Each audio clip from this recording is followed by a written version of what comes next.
lo que me pide Jesús, luz para alumbrar el camino del que está perdido y nos hunde en la tormenta. Y sé, sal, y donde hay necesidad, sal para devolverle el sabor de su gran amor y regarlo por la tierra. Hola, ¿cómo estás? Bienvenidos una vez más a este tu programa Luz y Sal. Bueno, aquí estamos de nuevo, al pie del cañón, como cada 8 días con una palabra que el Señor nos ha dado. Hoy quiero tocar un tema y lo hemos titulado ¿Qué piensa Dios del pecado? Así es, ¿qué piensa Dios del pecado? Recuerda darnos este like, este share, comparte la palabra para que sea de bendición para alguien más. Y bueno, lo primero que nosotros tenemos que entender es qué significa la palabra pecado. Y la palabra pecado significa errar en el blanco. Así es, errar en el blanco, o sea, no alcanzar la meta que Dios ha puesto en el camino de cada uno de nosotros.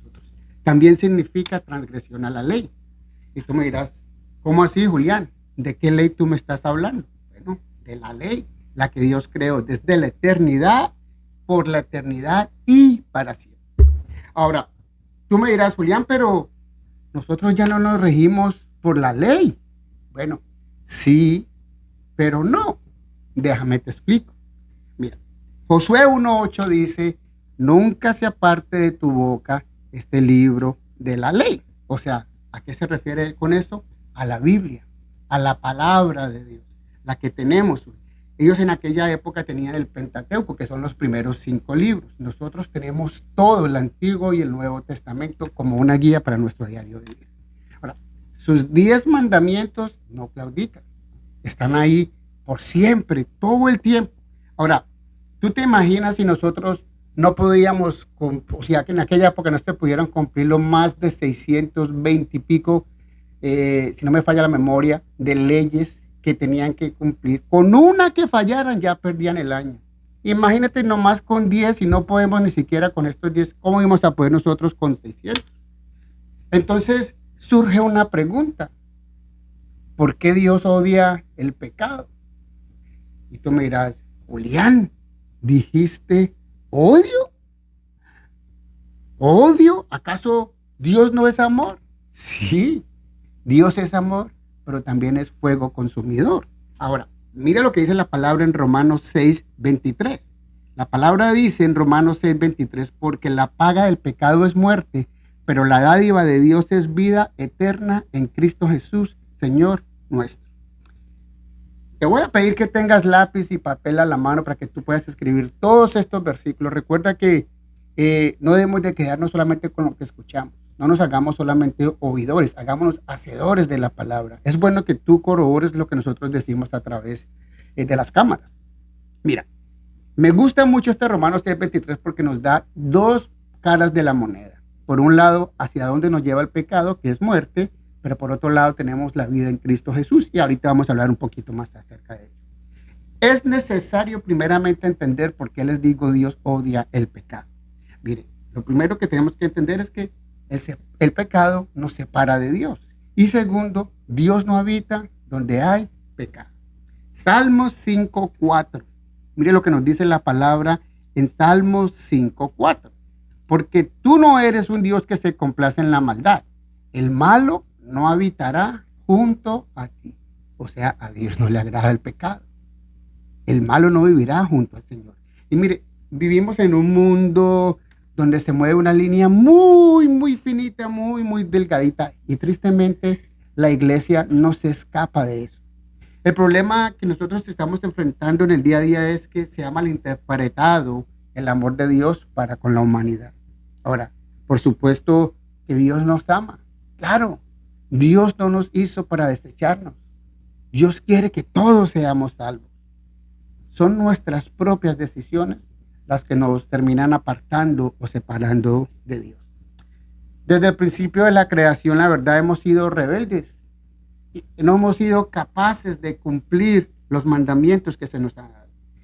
Hay una historia que me gustaría compartir con ustedes, está en Josué. Josué le dice al pueblo de Israel, después de haber conquistado todas esas tierras, todas esas batallas, después del Señor haber caminado con ellos, porque Dios estuvo con ellos, peleó por ellos batallas, les dio las batallas, en algunas les dijo, ustedes estén quietos, yo peleo. En otra les dijo, ir y pelear, que yo se los he entregado. Todo eso lo hizo Dios. Pero también se los dijo, pilas con salirse del camino. O sea, no vayan a errar en el blanco. ¿Ok? Mire lo que nos dice la palabra en Josué, capítulo 23, versículos 15 al 16. Se los voy a leer en la versión Dios habla hoy. Pero así como se cumplió todo lo bueno que el Señor les prometió, así también Él traerá sobre ustedes todo tipo de calamidades, hasta que no quede ni uno solo de ustedes en esta tierra buena que Él les dio. Difícil eso, ¿verdad? Pero vamos adelante. Si no cumplen la alianza que el Señor hizo con ustedes, si van y adoran a otros dioses y se inclinan delante de ellos, el Señor se enojará con ustedes y muy pronto serán borrados de esta tierra tan buena que Él les ha dado. Vayamos un capítulo más. Josué 24, versículo 20 dice, si dejares a Jehová y sirvieres a otros dioses ajenos, Él se volverá y os hará mal y os consumirá después que os ha hecho bien. ¡Wow! Tremendo. Y tú dirás, pero ¿cómo así Dios? Y si Dios solamente hay uno. Y tú lo has dicho, solo hay un solo Dios verdadero, Jehová Jireh, Dios nuestro Padre Celestial.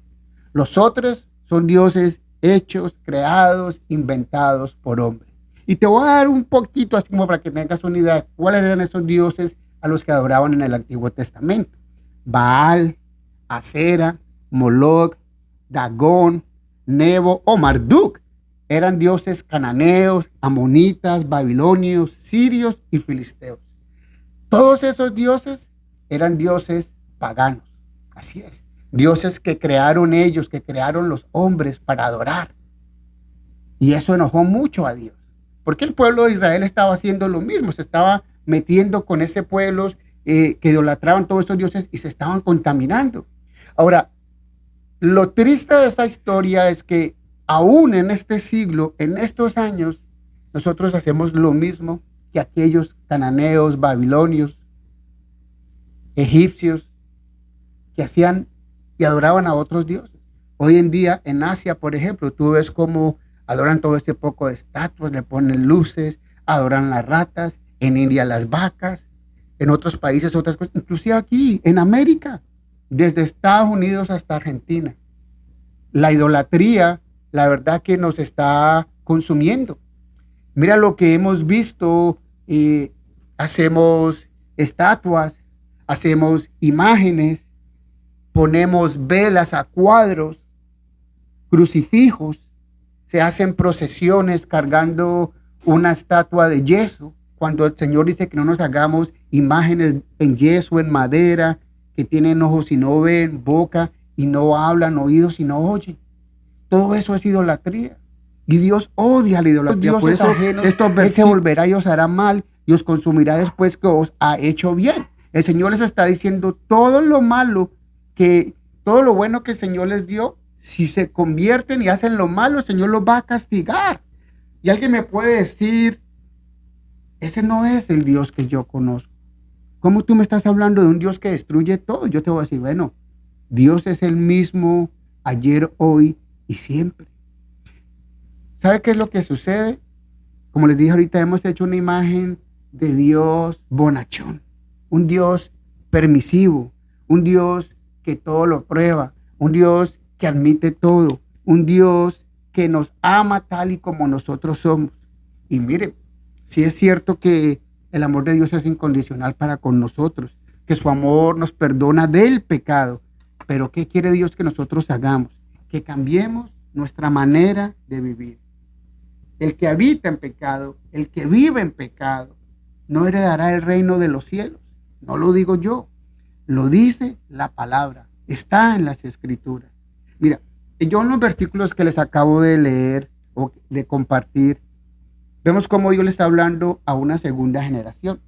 La primera generación fueron sus padres, los que cometieron errores, los que se alejaron de Dios, los que dejaron de creer, los que terminaron idolatrando falsos dioses, los que empezaron a cuestionar, se rebelaron en contra de Dios, hablaron mal de Él, desconfiaron del Señor. Por eso ellos perecieron en el desierto.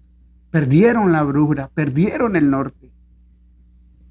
Quiero darte otro ejemplo para que puedas tener una idea de qué piensa Dios del pecado. Hablemos de David. David se mete con una mujer casada, Betsabé. Betsabé está casada con Urías y David se enamora de ella, la manda a llamar, se mete con ella, la muchacha queda embarazada. David hace de todo para tratar de hacer que Urías pareciera como que fuese el padre, pero no funcionó. Entonces, ¿qué hizo David? Mandó a Urías a la batalla. Y le dijo a sus soldados, llévenlo allá y cuando la batalla esté bien fuerte, déjenlo solo al hombre. Esto hicieron. Así es. En el frente lo pusieron ahí. Y cuando la cosa se puso peluda, echaron para atrás y dejaron al hombre solo y lo mataron. Eso hizo David.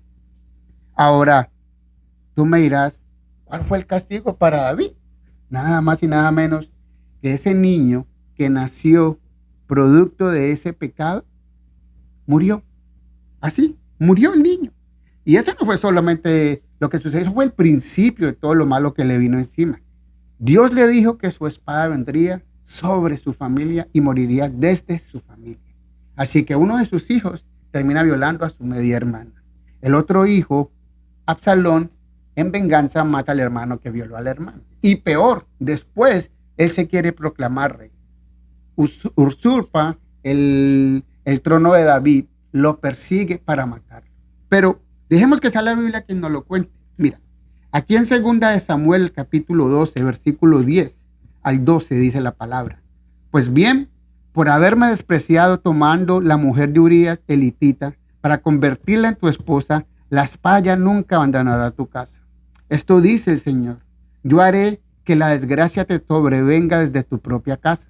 Tomaré tus mujeres en tu propia cara y se las entregaré a tu prójimo, para que se acuesten con ellas en tu cara y a la luz de este sol. Lo que tú hiciste a escondidas, yo lo haré delante de todo el pueblo y a plena luz. ¡Wow! Quizás muchos nos podrán decir, ¿dónde está la misericordia de Dios? Tranquilos, espérense que ya voy para allá. Ya les voy a hablar acerca de la misericordia del Señor. Déjenme contarle un par de ejemplos más por si aún todavía tienen dudas de cómo se siente Dios acerca del pecado. Vayamos al principio de la creación. Adán y Eva, porque por ahí empezó todo. Ellos pecaron cometiendo el peor error de todos. El Señor les dio todo, les dijo, de este fruto del bien y del mal no pueden comer porque ciertamente morirán. Eso es como cuando usted le dice a un niño no toque, el niño va más rápido y lo toca. Pues eso hicieron. ¿Qué le tocó hacer a Adán? Le dijo, por eso usted va a trabajar y con el sudor de su frente le va a tocar comer. Así que si quiere comer, mijo, a trabajar la tierra. A la mujer le dijo, usted va a tener hijos, pero le voy a duplicar los dolores de parto. Eso es solamente una ñapita, algo pequeño. Lo peor de todo es la muerte. Por culpa de ellos, nosotros morimos. Así es, una muerte natural, terrenal, por culpa de esa bobadita que ellos hicieron. ¿O qué tal Noé y el diluvio? Por la maldad de la humanidad, Dios acabó con todo y solamente dejó un remanente. Noé con su esposa, los hijos y sus esposas. Por eso yo te digo, Dios aborrece y castiga el pecado, pero también nos da una salida. Así es, yo les dije que la misericordia de Dios, alguien cuestionaba de pronto, pero ¿dónde está la misericordia de Dios? Bueno, su amor por nosotros, su misericordia es tan grande que nos ha dado a su Hijo, a su único Hijo, dice la palabra, para que todo aquel que en Él crea no se pierda, mas tenga vida eterna. Juan 3:16, yo creo que todos se saben ese versículo de memoria. La cuestión es, ¿qué estamos haciendo nosotros para cambiar? Mire, Jesús dio en su vida, en un madero, su vida por amor a nosotros. Derramó hasta la última gota de sangre, desfigurado su cuerpo totalmente desde la cabeza hasta los pies por los latigazos, los azotes que le dieron, para darnos a nosotros salvación. Ahí está la misericordia de Dios. Es más, en Hechos 3:19 la palabra dice, Hechos 3:19, arrepentíos y convertíos para que sean borrados vuestros pecados, para que venga a la presencia de Dios tiempos de refrigerio. ¿Qué nos está diciendo el Señor aquí? Dios no quiere que nosotros perezcamos. Él quiere que nosotros nos volvamos de nuestra mala manera de vivir. Como te dije al principio, Él no nos hizo para desecharnos. Él nos hizo para que nosotros vivamos. Él nos quiere dar una bendición. Pero somos nosotros que seguimos insistiendo en alejarnos y alejarnos cada día más de Dios. Viviendo en pecado, cometiendo adulterio, idolatría, tantas otras cosas. Todo lo que es pecado. Recuerden, pecado es no dar en el blanco. Pecado es transgresión a la ley. Es todo aquello que desagrada a Dios. Por eso yo te digo hoy, mira, la misericordia de Dios nos invita a un cambio. Dios dice, arrepentidos y convertidos. Cambia tu manera de vivir. Apúntale con esa flecha y pega en el blanco como debe ser. Pecado es no dar en el blanco, errar al blanco. Hoy te digo, apúntale, afila tu puntería para que no falles en el blanco. Vuélvete al Señor si te has alejado. Si no lo conoces, recibe a Cristo Jesús en tu corazón. Él es el único camino al Padre. Es a través de Cristo Jesús que tenemos esa salvación. Es por su gracia, por su amor y su misericordia que el Señor nos ha dado una oportunidad. Lo he dicho muchas veces en este programa. Dios no ha bajado el switch todavía porque Él quiere que nosotros nos arrepintamos. Hay muchas gentes, muchas personas en el mundo entero que quizás conocen de Dios, que han escuchado, pero no han entregado su corazón al Señor. Y Dios no quiere que nadie se pierda. Él quiere que todos seamos salvos. Ahí está la misericordia del Señor. Él pudo haber hecho lo que hizo con Noé en el diluvio. De una, se acaba esto, me cansé de toda esta gente y no más. Pero Él es tardo, no porque Él no quiera, sino porque Él quiere darnos a cada uno de nosotros una oportunidad. Quizás este sea el momento, quizás esta es la oportunidad que tú estás esperando. A través de este video tú puedas reflexionar un poco y meditar y decir, ¿cómo está mi vida? ¿Dónde estoy? ¿Acaso soy una persona idólatra? Porque tú sabías que el dinero puede ser un tipo de Dios. Así es, inclusive tu carrera. A veces como padres decimos, no, es que mi hijo es una eminencia, es un doctor, no hay nadie como él. Y hacemos de él una imagen y lo terminamos idolatrando. Inclusive hasta un pastor en las iglesias. Podemos terminar idolatrando a un pastor. Recuerden que no es el hombre, nunca será el hombre. Siempre la gloria y la honra debe ser para Dios. Todos los que predicamos, los pastores, los evangelistas, los maestros, tenemos una tarea. Somos siervos inútiles porque estamos haciendo lo que hemos sido llamados a hacer. La gloria y la honra siempre será para nuestro Señor Jesucristo. Así que te dejo con esta palabra, medita, piensa, estúdiala, vuélvela a leer, lee estos versículos y pregúntate, ¿dónde estoy? ¿Acaso soy idólatra? ¿Acaso hay algún Dios que yo mismo me he fabricado? ¿Acaso necesito arrepentirme de mi manera de vivir? ¿Será que necesito afilar mi puntería para poderle pegar bien al blanco? Comparte esta palabra para que sea de bendición para alguien más. Te habló tu amigo Julián en tu programa Luz y Sal. Dios me los bendiga. Chao, chao. ¿Quién soy yo para señalar a aquel que ha caído y beber de esta copa de ignorancia? ¿Quién soy yo para criticar a aquel que está perdido? Si alguna vez yo estuve allí.